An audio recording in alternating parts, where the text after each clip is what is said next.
bonsoir. Le coup de tonnerre était attendu. Il a tonné vendredi soir sur les ondes du poste national de la CRTV. Le chef de l'État, Paul Biya, a nommé les 30 sénateurs restants pour parachever l'architecture de la 3e législature sénatoriale. Le code électoral lui laissait jusqu'au 6 avril prochain. Il s'est montré d'une régularité kantienne dans les délais, en bon légaliste qu'il a toujours été. Sera-t-on également dans les délais en ce qui concerne le système informatisé de gestion intégrée du personnel de l'État et de la solde de 2e génération, dont la copie est attendue à l'échéance juin 2023? L'instrument de l'aveu de Joseph Lay, ministre de la fonction publique et de la réforme administrative, devra consacrer un bond technologique et managérial dans le service public au Cameroun. D'où les attentes, voire une certaine frénésie, proche même de l'impatience, à l'issue du comité interministériel chargé de l'assistance du prestataire, du suivi et du contrôle du projet de mise en œuvre du CJPES 2 tenu cette semaine à Yaoundé. Pour tout le monde, l'enjeu est d'en finir avec les retards, un peu comme décrié dans les grands projets lors du conseil de cabinet du mois de mars présidé jeudi dernier par le Premier ministre chef du gouvernement Joseph Dion Ngouté.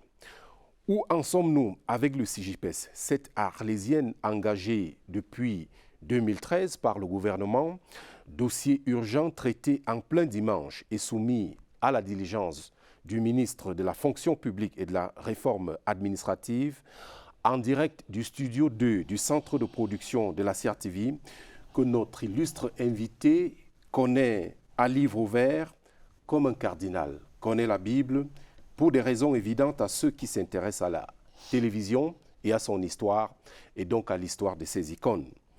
Mais passons vite, car pour lui, pour notre invité, c'est de l'histoire ancienne. Joseph Lay, bonsoir et bienvenue. Bonsoir, M. Romuald Tuissangok. Dites-moi, d'entrée de jeu, les effectifs de la fonction publique camerounaise, ce dimanche, vous pouvez les estimer à combien? Est-ce qu'il y a un chiffre? Oui, il y a des chiffres. Pas un seul, mais des chiffres, clairs et précis. Et je peux vous dire qu'au 31 mars 2023, nous avons dénombré 303 954 agents publics, parmi lesquels 218 946 fonctionnaires, 70 667 contractuels et 14 341 décisionnaires. Évidemment, c'est des chiffres qui évoluent. Le mois prochain, par exemple, nous pourrons vous donner des chiffres un peu différents de ceci, parce que, comme vous le savez, chaque mois, il y a des départs à la retraite, mais il y a aussi de nouvelles recrues. On estime que si tout ce monde-là venait effectivement et réellement au travail et produisait des résultats, eh bien notre administration se porterait mieux. Il y a toujours tant d'absentéisme, de retard même, et peut-être de désertion dans les effectifs de la fonction publique. Et pourquoi ce sentiment que vous-même, vous fermez les yeux, vous laissez faire au lieu de frapper? Ah non, nous ne saurions laisser faire. Nous ne saurions fermer les yeux. Vous ne fermez pas les yeux, vous avez les yeux ouverts. Nous avons les yeux ouverts et nous restons très attentifs à ces questions. Nous sévissons, c'est pour ça que chaque jour, ou du moins chaque semaine ou presque, moi-même ou un de mes collègues, Minfi et les autres, signent des décisions qui suspendent les agents publics, qui punissent d'une manière ou d'une autre conformément à la réglementation en vigueur. C'est parce que nous voulions qu'il y ait beaucoup de discipline, beaucoup plus de discipline. Et nous irons beaucoup plus loin. D'abord, un mot sur le COPE, le comptage physique des personnels de l'État.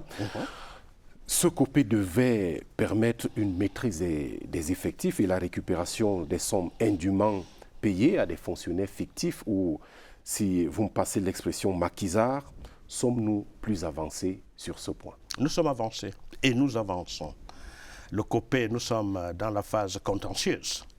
Et je dois rappeler que dès que le MINFI a fait son travail de recensement au niveau de la solde pour voir qui perçoit quoi et qui vient et qui ne vient pas, il y a donc la deuxième phase qui est la phase contentieuse sur laquelle nous travaillons. Je dois préciser que nous avons reçu un peu plus de 9000 dossiers dans le cadre du contentieux, mais après avoir élagué, parce qu'il y avait là-dedans des personnels qui ne relèvent pas de notre gestion au niveau du ministère de la fonction publique et de la réforme administrative. Je prendrai le cas des magistrats, le cas des policiers, le cas des militaires et autres. Ils relèvent de leurs administrations. Ils relèvent de leurs administrations parce qu'ils ont des statuts spéciaux ou particuliers. Alors après donc, cet élagage, il nous est resté 8766 cas. Et nous avons immédiatement préparé des demandes d'explication. 8766 demandes d'explication sont parties. Et je vais peut-être vous surprendre lorsque je vous dirai que nous n'avons pas reçu plus de 500 réponses à ces demandes d'explication. Parce que je voulais justement vous demander s'il y a eu un retour dans les mêmes proportions. Non, pas dans les mêmes proportions, parce qu'évidemment, il y en a qui sont dans la nature. Et c'est les cas sur lesquels nous nous penchons véritablement aujourd'hui. Et que ferez-vous dans ce cas ? Dans ce cas, nous... Le cas de ceux qui n'ont pas répondu aux demandes d'explication, ce qui est une insubordination. Oui, nous continuons à travailler sur ces situations. Et je dois vous dire que, à ce jour, nous avons déjà licencié ou révoqué près de 2500 agents publics, révoqués en ce qui concerne les fonctionnaires, licenciements en ce qui concerne les agents de l'État relevant du Code du travail. Et ce travail se poursuit. Vous pouvez recevoir un ordre de recette. Pour rembourser ce que vous avez indûment perçu. Vous pouvez également être sanctionné dans le cadre de l'abaissement de grade, abaissement d'échelon, blâme, avertissement écrit. Le 17 janvier 2023, vous avez eu des invités ou des visiteurs qui peuvent être gênants. C'était les membres du réseau parlementaire dédié au combat contre la corruption. Ils ont effectué donc une visite au ministère de la fonction publique et de la réforme administrative. Alors, de tels invités, c'est parce que la corruption se porte toujours mieux dans les services publics et à la fonction publique notamment.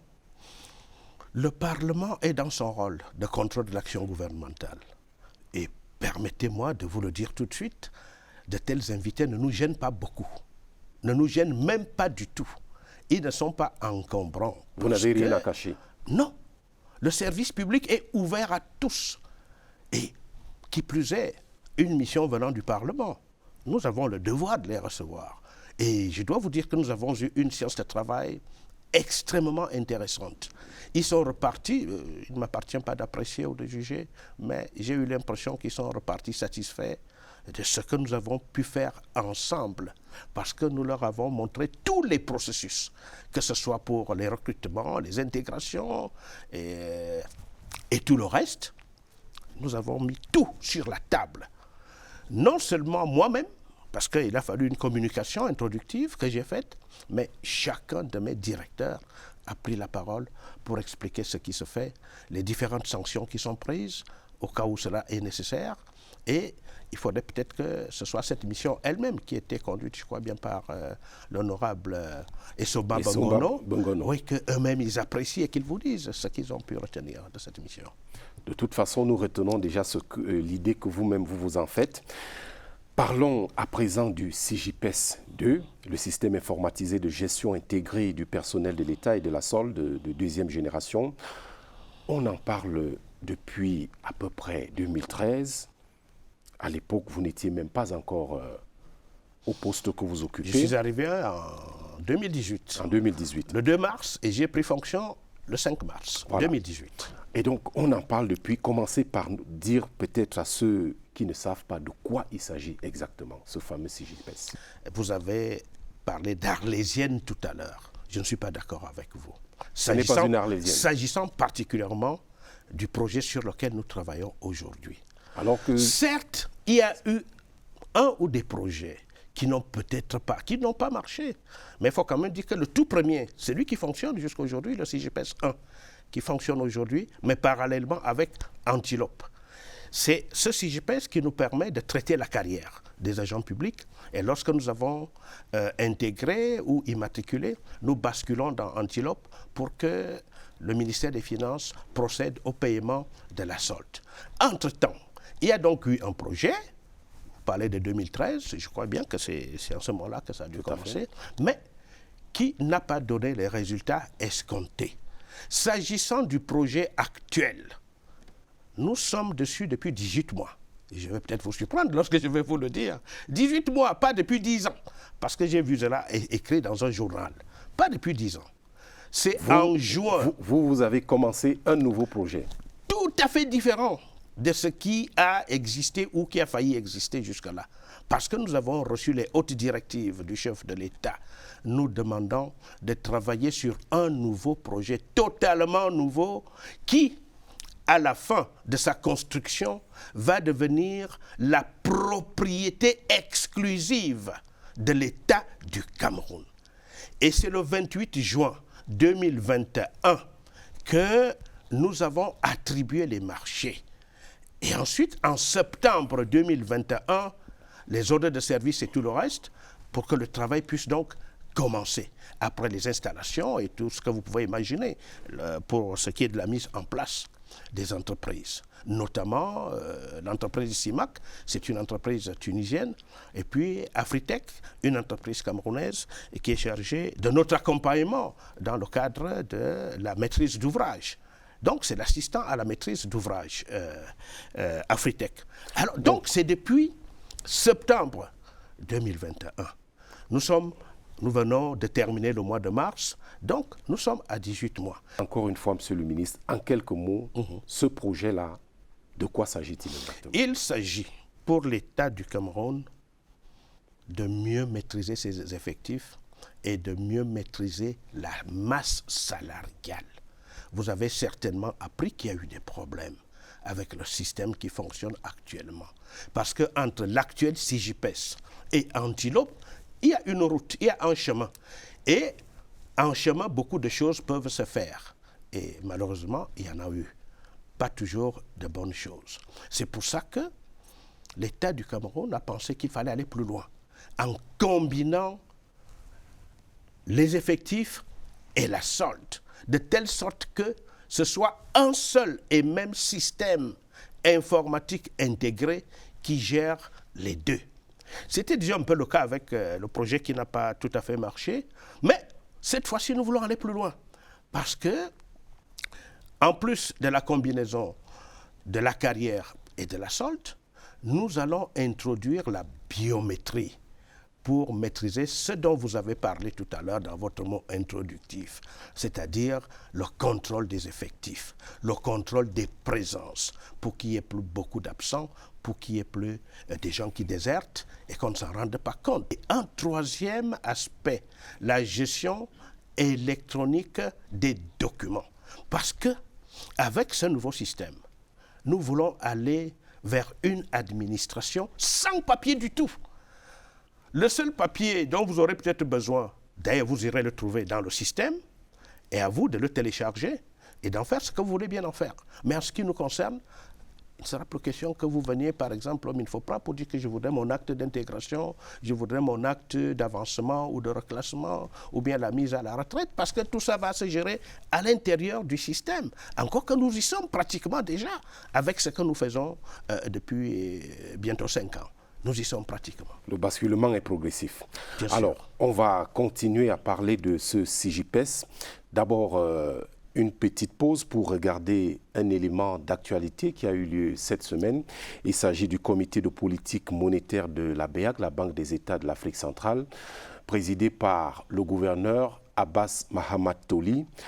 Les perspectives donc pour la sous-région et les conclusions de cette réunion avec Marie-Laurence Gueye. Les perspectives de l'économie mondiale de janvier 2023 du Fonds monétaire international tablent sur une croissance qui reviendrait de 6,2% en 2021 à 2,9% en 2023 avant de remonter à 3,1% en 2024. Sur le plan sous-régional, le comité de politique monétaire a noté une reprise des activités économiques. Une croissance économique de 2,7% en 2023 après 2,9% en 2022, portée principalement sur le dynamisme du secteur non pétrolier. Une augmentation du taux d'inflation en moyenne annuelle de 6,4% en fin 2023, largement au-dessus de la norme communautaire qui est de 3% en moyen terme. Pour cela, le CPM a décidé de relever de 50 points de base le taux d'intérêt des appels d'offres et maintenir inchangé le taux de la facilité de dépôt. Ici à la Banque centrale, lorsque vous prenez des décisions de politique monétaire de cette nature, la retransmission sur le secteur réel, il faut du temps. C'est-à-dire à peu près 6 à 8 semaines pour que ces décisions se retransmettent véritablement au niveau du secteur réel. Nous étions l'une des premières banques centrales à avoir amorcé lorsque nous avions anticipé l'augmentation de l'inflation à la suite de tout ce que le monde a connu. On avait augmenté nos taux successivement 3 fois de suite. Le taux directeur, c'est un élément parmi tant d'autres pour la maîtrise de l'inflation. Nous essayons de voir également le volume d'injection de liquidités. Nous augmentons nos taux également pour la ponction de liquidités. On joue sur le volume de liquidités dans le système. Le troisième élément que nous avons, c'est le niveau des avoirs obligatoires des banques. La portion des dépôts que les banques doivent garder à la Banque centrale.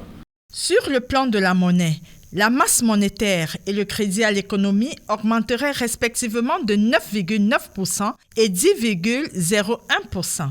Pour ce qui est du marché monétaire, le CPM a noté une défragmentation du marché interbancaire et une hausse des transactions avec un cours mensuel de 472,9 milliards en janvier 2023, après 372,9 milliards en octobre 2022.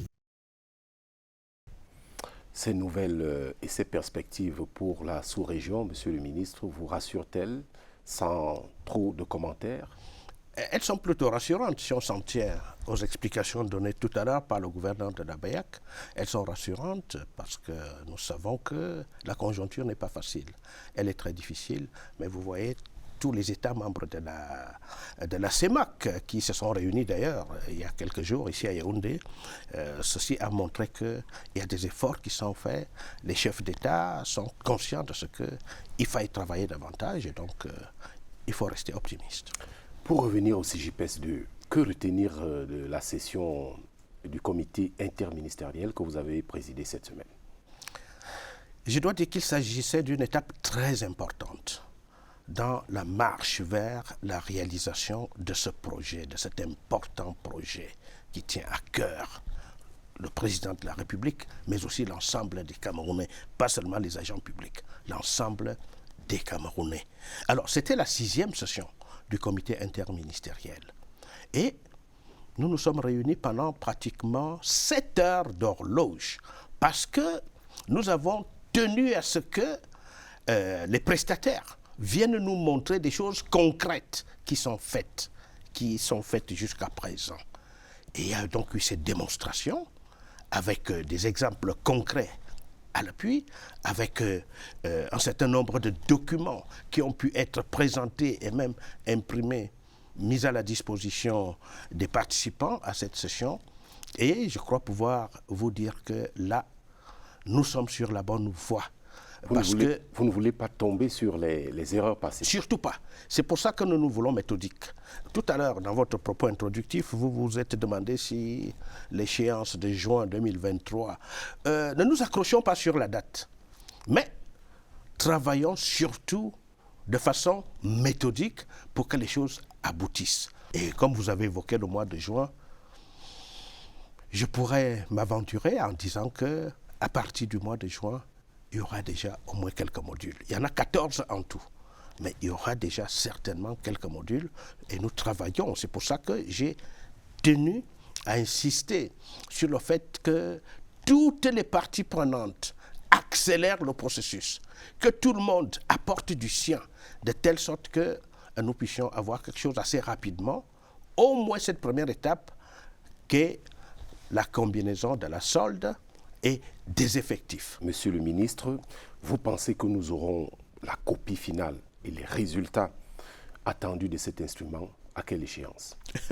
Il insiste sur l'échéance. Il y aura bien sûr une échéance. Mais nous essayons... J'ai déjà oublié juin 2023, puisque nous travaillons d'arrache-pied. De ne pas nous accrocher sur juin 2023. Nous travaillons d'arrache-pied pour que, à la fin de cette année 2023, nous ayons notre système. Vous voyez que j'évite de parler de CJPS parce que cette abréviation, cette expression me gêne un peu, dans la mesure où les gens font beaucoup de confusion, beaucoup d'amalgame avec ce qui s'est passé dernièrement. Et c'est pour ça que l'une des résolutions de cette session a été que la task force qui est au-dessous du comité interministériel et le secrétariat technique, tout ça regroupe tous nos ingénieurs, les plus importants, les plus qualifiés, mais aussi les administratifs et autres spécialistes de la passation des marchés publics.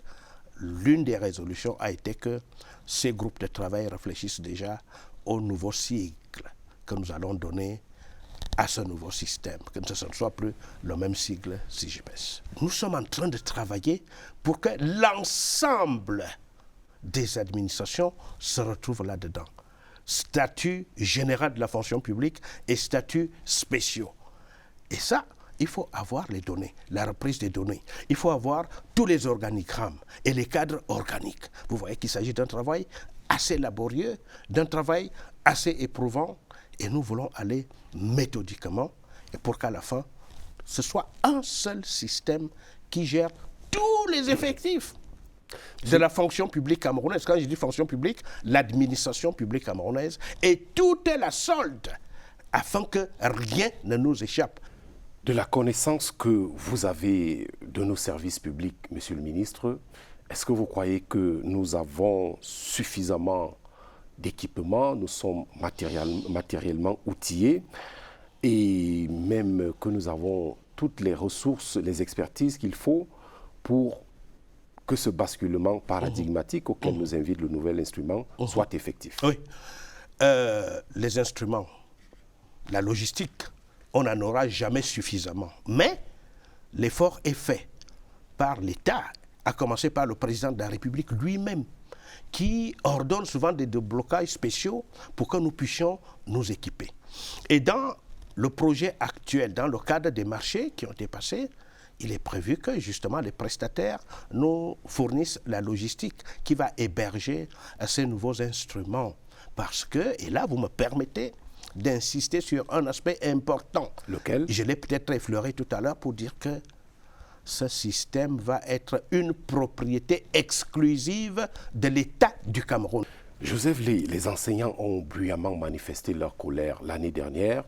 Ils demandaient, entre autres, la régularisation des actes de carrière et l'allègement des procédures, en tout cas pour ce qui vous concerne. Ces requêtes sont-elles satisfaites à ce jour? Il leur appartient, les concernés, pas les autres. Parce que vous voyez, il y a beaucoup de choses dans les réseaux sociaux. Les réseaux sociaux, on a l'impression qu'ils sont là pour distiller la rumeur. Mais nous, on travaille. Nous, on travaille. Et parce que nous travaillons, Monsieur Thuisse, je peux vous dire qu'au moment où nous parlons, nous avons reçu 4470 dossiers s'agissant des écoles normales supérieures et des écoles normales supérieures de l'enseignement technique. Au moment où je vous parle, ces 4470 lauréats ont déjà un matricule.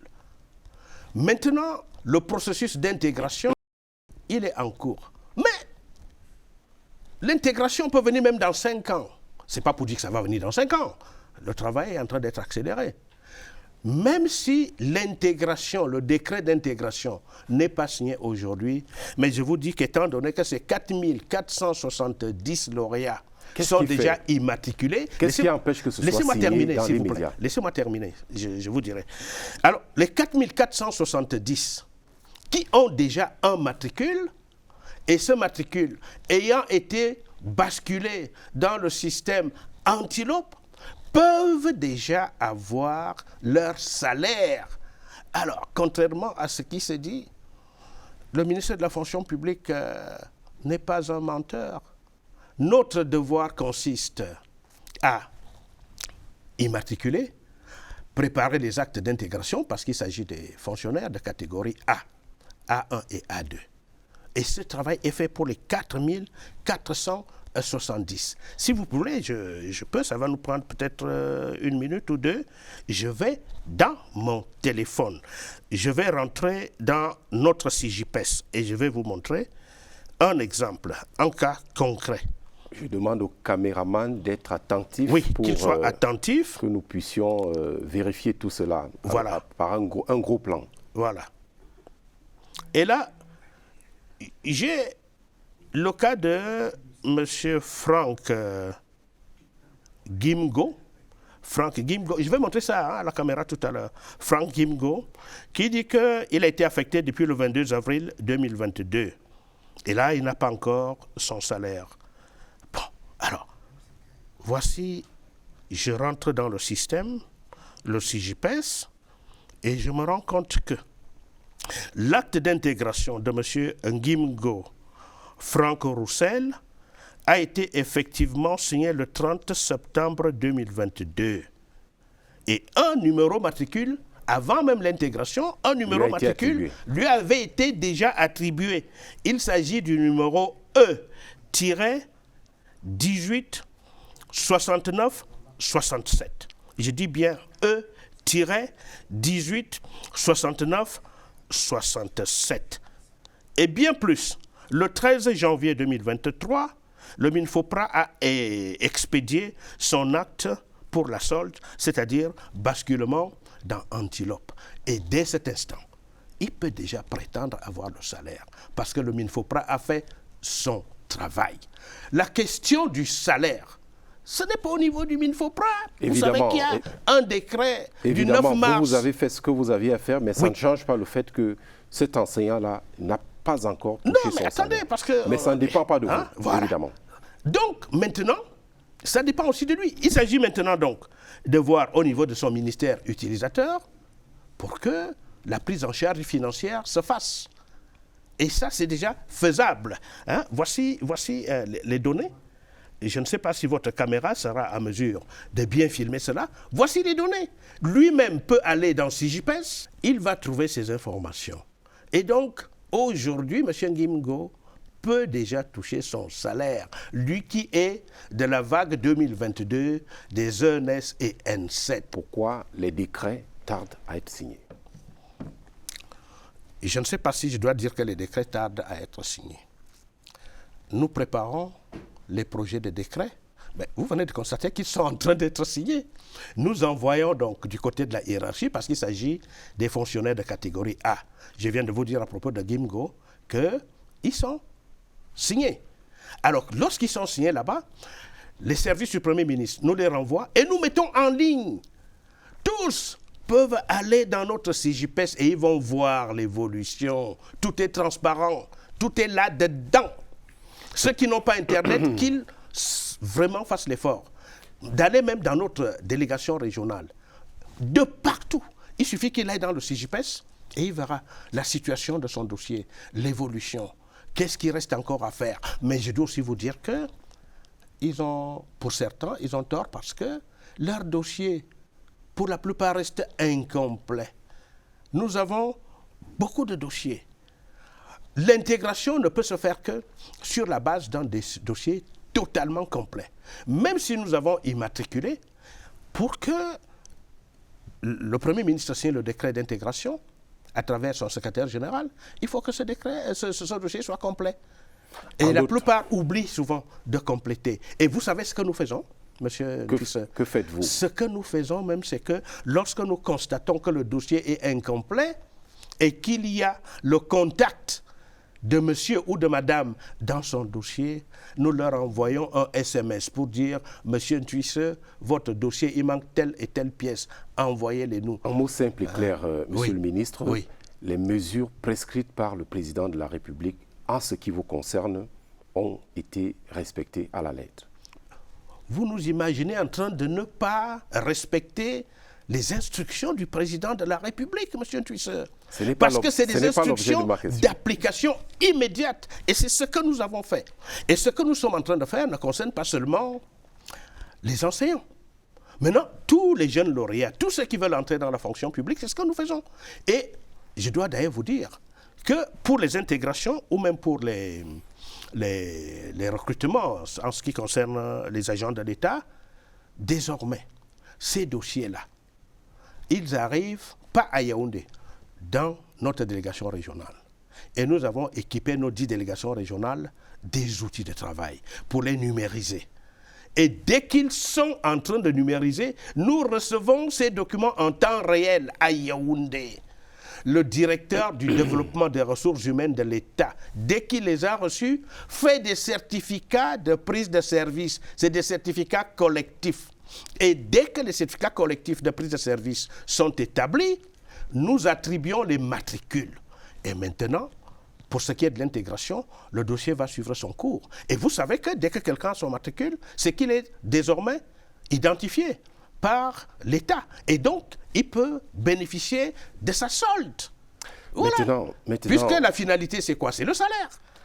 Maintenant, je vous pose cette question comme citoyen. Oui. Dans votre quartier, est-ce que vous connaissez, vous subissez également les coupures intempestives d'énergie électrique qui sévissent ces derniers temps, ou alors vous êtes à l'abri en raison de votre statut social?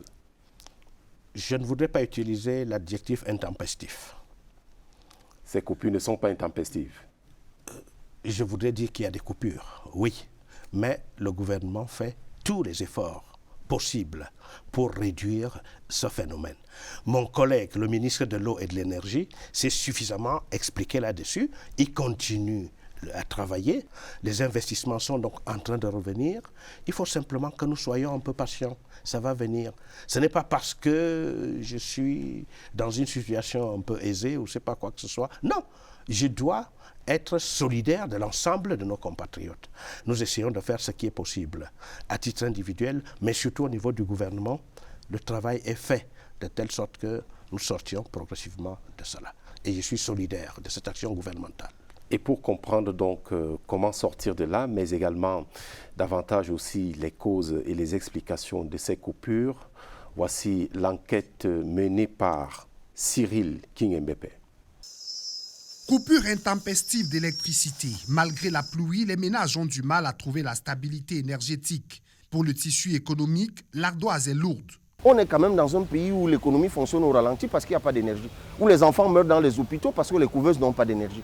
Où les gens dorment, où les enfants ne peuvent pas réviser leurs leçons parce qu'il n'y a pas d'énergie. Mais pendant ce temps, on est soit dans le laisser-aller, soit dans l'incurie, soit dans la petite corruption, soit dans la négligence. C'est autant de choses qui sont inacceptables. L'État du Cameroun a consenti de gros efforts pour produire de l'énergie à travers des projets d'envergure. Près de 1500 mégawatts disponibles du nord au sud, mais très peu injectés dans le réseau. Ce qui permet de juger une société d'électricité, c'est ce que nous appelons le rendement de la distribution. C'est quoi le rendement de la distribution?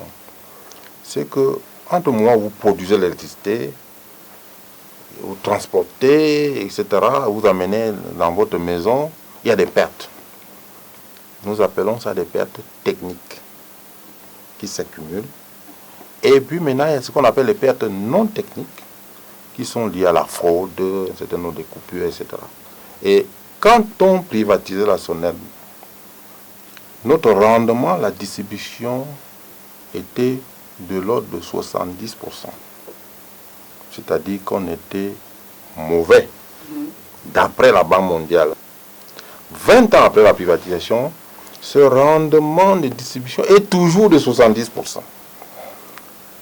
Ça veut dire que Enio a fait moins bien que la SONEL de l'époque, alors qu'on n'avait pas tous les moyens, tous les avantages d'augmentation de tarifs, etc. Les trois maillons du secteur, la production, le transport et la distribution sont interpellés. Selon les experts, si les deux premiers sont traités avec parcimonie par les pouvoirs publics, le dernier maillon, qui est le service au consommateur final, reste le ventre mou du système. Le maillon faible de notre système électrique, c'est la distribution. Enio est dans la même logique que AOS et ne respecte jamais ses engagements vis-à-vis de l'État. Il faut que les gens sachent qu'il n'y a pas toujours de laitage parce qu'il y a manque d'énergie. Non. C'est que parfois, les infrastructures de distribution sont si mauvaises qu'on est obligé de couper. L'un des engagements, c'est l'investissement. C'est vrai aussi que l'État avait pris l'engagement d'augmenter le kilowatt d'année en année, ce que l'État n'a pas fait. Du coup, qu'est-ce qui se passe? Non seulement le cahier de charge n'est pas respecté, par exemple, lorsqu'un poteau tombe, le cahier de charge prévoit son remplacement dans les 12 heures en zone urbaine et dans les 24 heures en zone rurale, ce n'est pas fait. Lorsque les transformateurs pètent, c'est des choses qui devraient être remplacées tout de suite. Ce n'est pas le cas parce qu'en fait, Eneo n'investit pas suffisamment.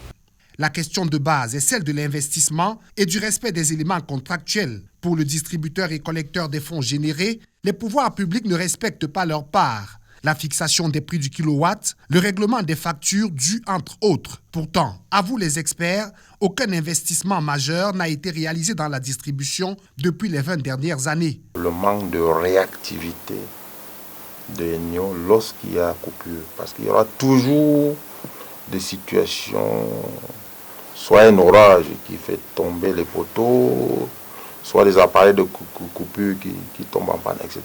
Dans les normes, dans le contrat de performance, il y avait un délai maximum de 48 heures pour rétablir une zone sinistrée.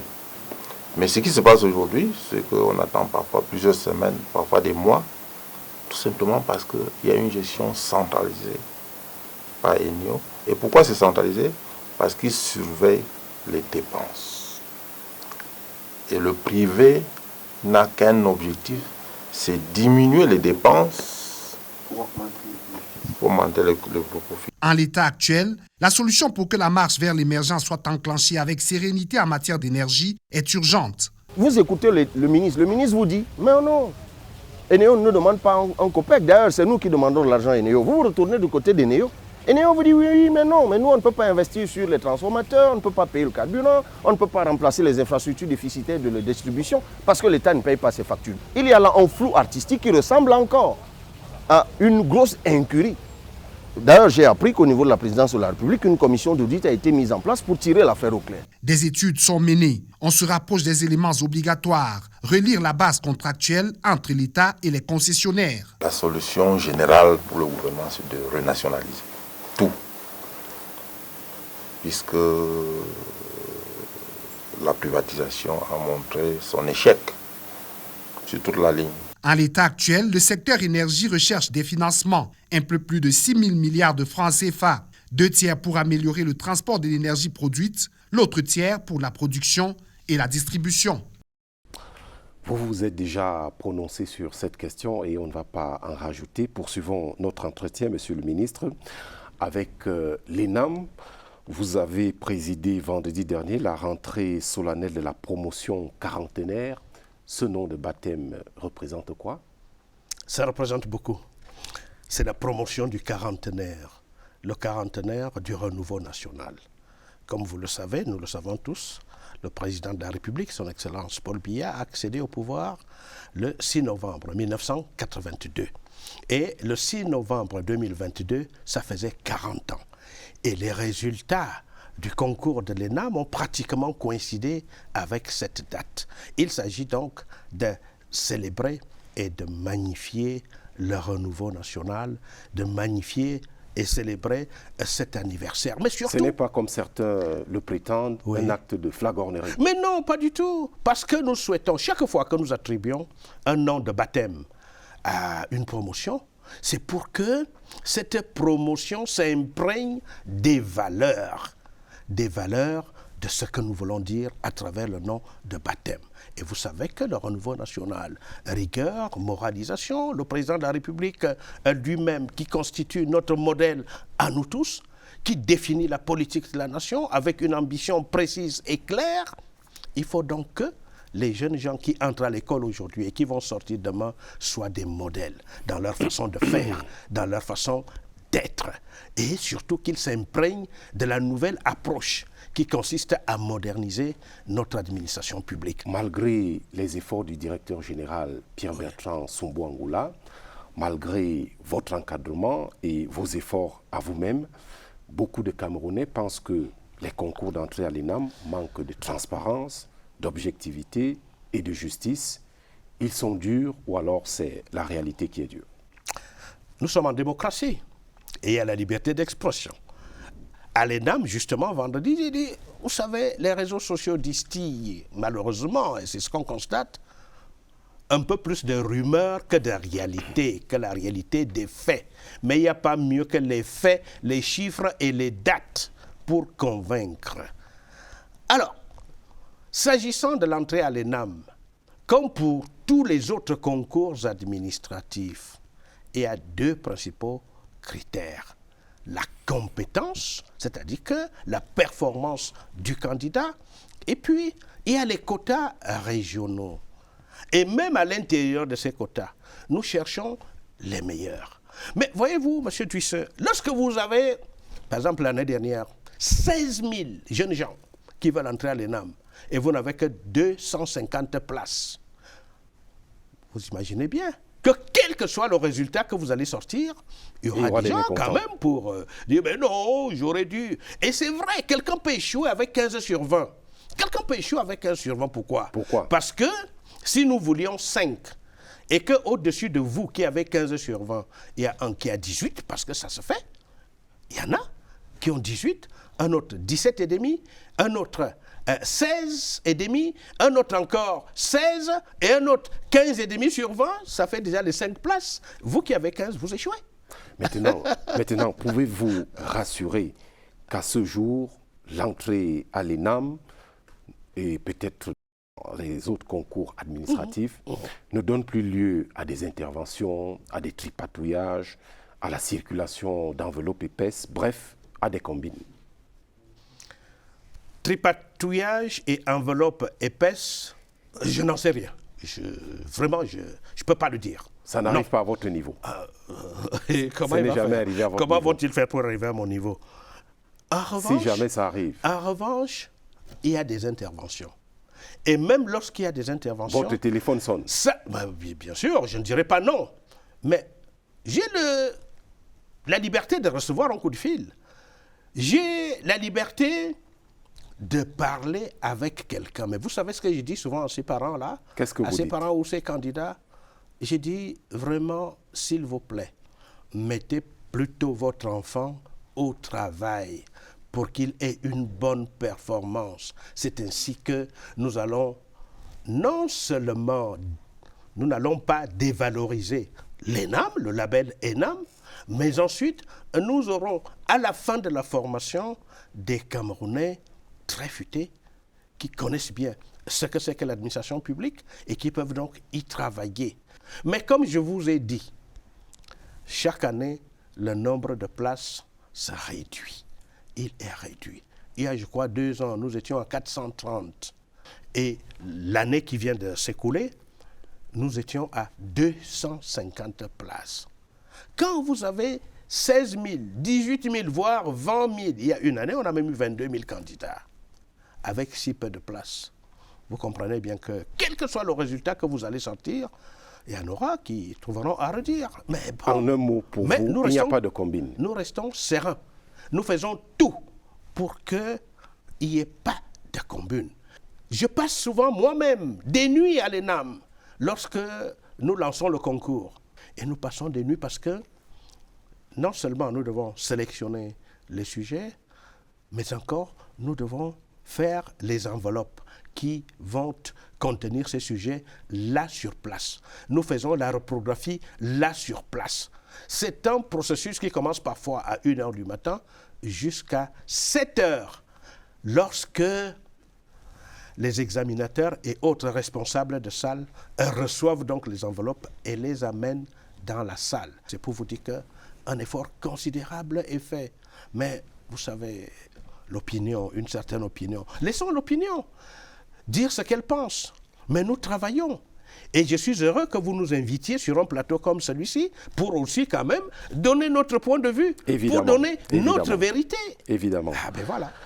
Alors, je vais vous inviter, Monsieur le ministre, à la découverte, bon, peut-être pas à la découverte, mais en tout cas, à faire connaissance avec un métier qui ne fait pas partie des métiers de la fonction publique, mais qui est une découverte de la société moderne, celui des influenceuses et des influenceurs.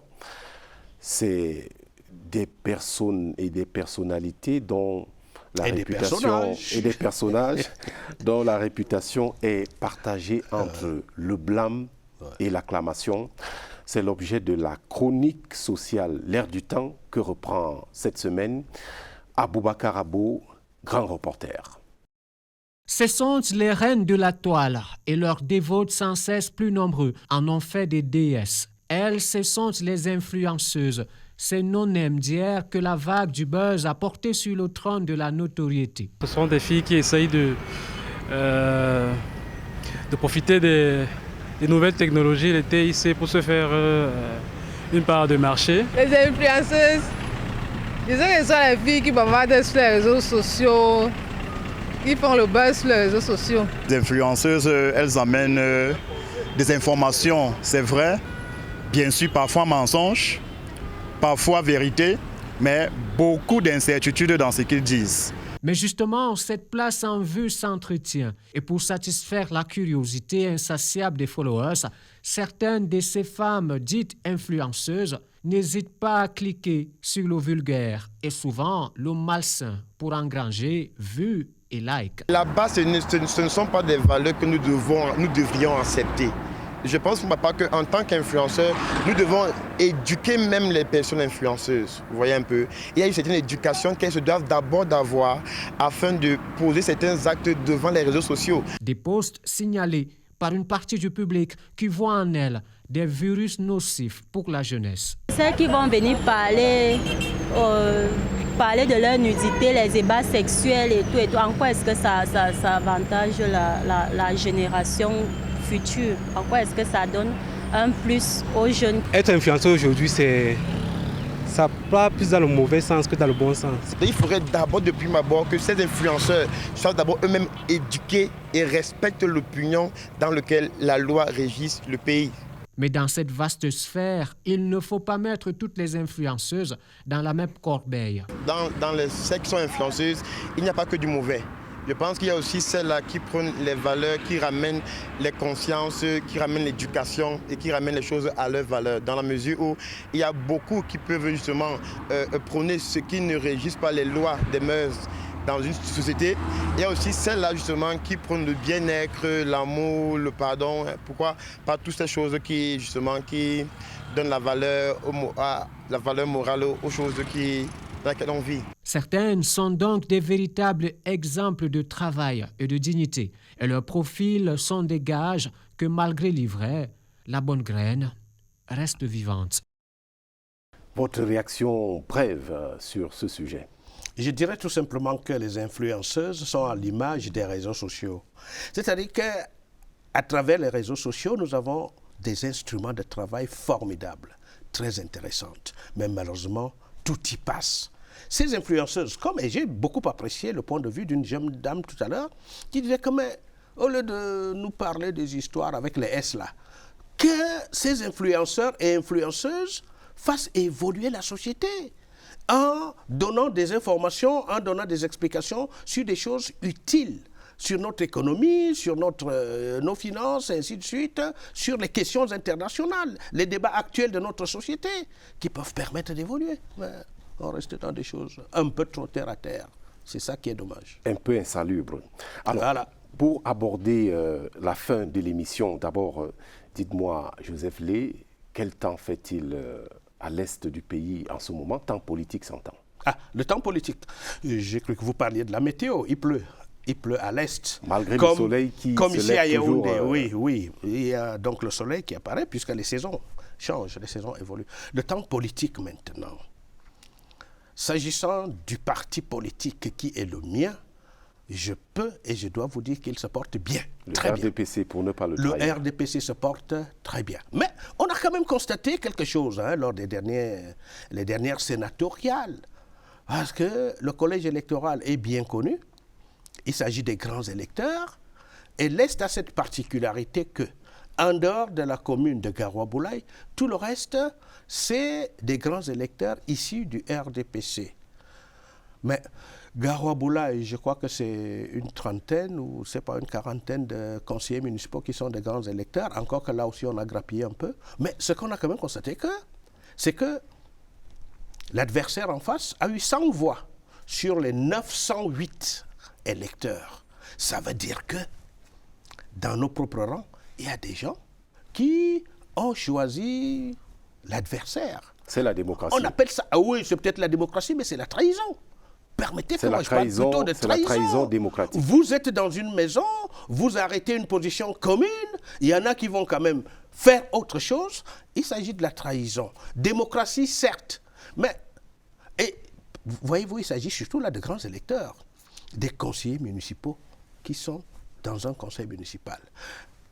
En regardant de près ces résultats et en essayant de comprendre ce qui s'est passé, on s'est rendu compte qu'il s'agissait davantage de petites querelles internes. Vous êtes maire, monsieur Ntuisseux, moi conseiller municipal, je ne m'entends pas avec vous, alors je crois vous sanctionner en faisant ce genre de vote. C'est ce qui s'est passé. Et puis un certain nombre d'autres choses, on a dit par exemple que, oui, ces sénateurs, après leur élection, ils viennent souvent nous voir seulement quand il faut les élire et après ils nous tournent le dos. Donc il faut quand même qu'ils comprennent aussi que nous ne sommes pas très contents. Il faut qu'ils viennent souvent. Au lieu de voter pour l'opposition, mettez un bulletin nul. Dans l'onomastique religieuse, Joseph, c'est le saint patron des travailleurs. Vous vous considérez comment au quotidien, surtout comme un saint, un patron ou un travailleur? Un pauvre ouvrier, c'est tout. Comment puis-je être un saint, Seigneur? Non, ce temps-là n'est pas arrivé, je ne sais même pas si jamais ça va arriver. Je sais que vous faites allusion à la petite église que nous avons construite au village. Et ça, je dois déjà préciser quelque chose. Il s'agit d'une œuvre collective, non seulement de mon village, mais davantage des amis, des collègues. J'ai envoyé un petit billet d'aide à tout un chacun. Et je peux vous dire que l'engouement a été formidable. La contribution de la famille Lé n'atteint même pas 50% de ce qui a été mis dans la construction de cette église. Maintenant, le nom donné à l'église, Saint Joseph. Ce n'est pas moi, non. Mais qui suis-je, Seigneur? Qui suis-je? Il s'agit, n'est-ce pas, en nous rappelant le passage du pape Benoît XVI au Cameroun, et notamment de la messe qui a été dite au stade omnisport de Yaoundé. C'était le 19 mars, jeudi 19 mars 2009. C'était le jour de célébration de la Saint-Joseph. Cette homélie du pape, où il a mis en exergue la personnalité et l'action de Saint-Joseph. Et je dois d'ailleurs vous dire que c'était le jour de mes 50 ans, monsieur Ntuisseux. Je ne sais pas si nous étions 10 dans ce stade à vivre ce moment d'extase. Et le texte de l'homélie du pape, s'agissant de Saint-Joseph, je l'ai d'ailleurs pris. Nous avons affiché à l'église. Et c'est, n'est-ce pas, en nous rappelant ce passage du pape et en nous rappelant cette homélie que nous nous sommes dit, le nom de baptême de cette petite église, c'est Saint-Joseph. Voilà, c'est tout. Rien à voir avec la petite personne de Lé. Qui suis-je? Mais mon Dieu. Vous êtes Joseph Lé, en tout cas. Terminons par vous donc, monsieur le ministre. Vous avez plafonné dans votre carrière professionnelle comme éditorialiste. Et dans l'administration, vous êtes passé de la CRTV à la présidence de la République et aujourd'hui au gouvernement. Dans votre région à l'Est, vous êtes quelqu'un d'influent, quoique vous en pensiez vous-même, et vous êtes écouté. Quand on accumule un tel capital social, administratif, politique, professionnel, ainsi de suite, comme vous l'accumulez, à quoi rêvez-vous encore lorsque vous dormez la nuit, ou alors vous évitez de dormir pour ne pas rêver, selon un proverbe?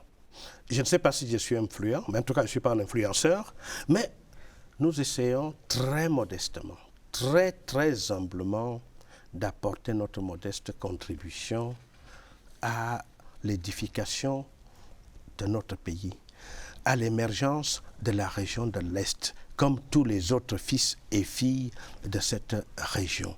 On essaie de rassembler, parce que voyez-vous, et je l'ai souvent dit, nous l'avons souvent dit, après constat, nous n'avons que des atouts à l'Est, mais l'Est a du mal à décoller. Alors que se passe-t-il? On s'est dit que l'une des solutions, c'est que nous nous mettions ensemble. Et c'est pour ça que nous avons la plateforme pour le développement de la région de l'Est, qui réunit normalement l'ensemble des forces vives.